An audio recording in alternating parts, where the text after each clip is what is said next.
अस्सलाम वालेकुम दोस्तों। छा हाल आहिनि दोस्तों। ज़हर ज़िंदगी ड्रामे जी शूटिंग दौरान कुछ तस्वीरूं वायरल थिया आहिनि।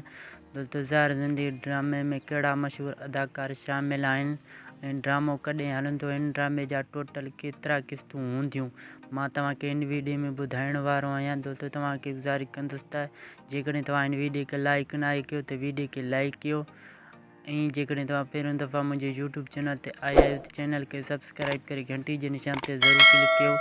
तव्हांजे हिकु सब्सक्राइब करण सां तव्हांजो को बि ख़र्चु न थींदो। तव्हांजे हिकु सब्सक्राइब करण सां असांजी काफ़ी हौसला अफ़ज़ाई थींदी ऐं तव्हांखे वधीक अहिड़ा वीडियो ॾिसण लाइ मिलंदा। हलूं था पंहिंजे मेन टॉपिक तरफ़। दोस्तों सिंध टीवी लाइ नओं सोप सीरियल ड्रामो ज़हर ज़िंदगी जी रिकॉर्डिंग फरज़त मलिक कजू जी डायरेक्टरी हेठि हलंदड़ आहे। ड्रामे में सिंध जा मशहूर अदाकार असद कुरैशी, मंज़ूर मुराद, अब्बास गुल, मज्जू सतालाड़, बिलावल खोकर, आज़म मेघल, सैयद निसार शाह, शबीरान चन्ना समेत ॿिया केतिरा मशहूर अदाकार शामिल आहिनि। ज़हर ज़िंदगी ड्रामे जी रिकॉर्डिंग जीअं पूरो थींदो त ड्रामो सिंध टीवी ते हलाई वेंदी। डायरेक्ट खां मालूम थियो त ज़हर ज़िंदगी ड्रामे जा 100 खां वधीक क़िस्तूं ठही चुकियूं आहिनि। दोस्तों जेकॾहिं तव्हां हिन वक़्तु असांजे यूट्यूब चैनल खे सब्सक्राइब न कयो त चैनल खे सब्सक्राइब करे बेल आइकन खे ज़रूरु ऑन कंदा।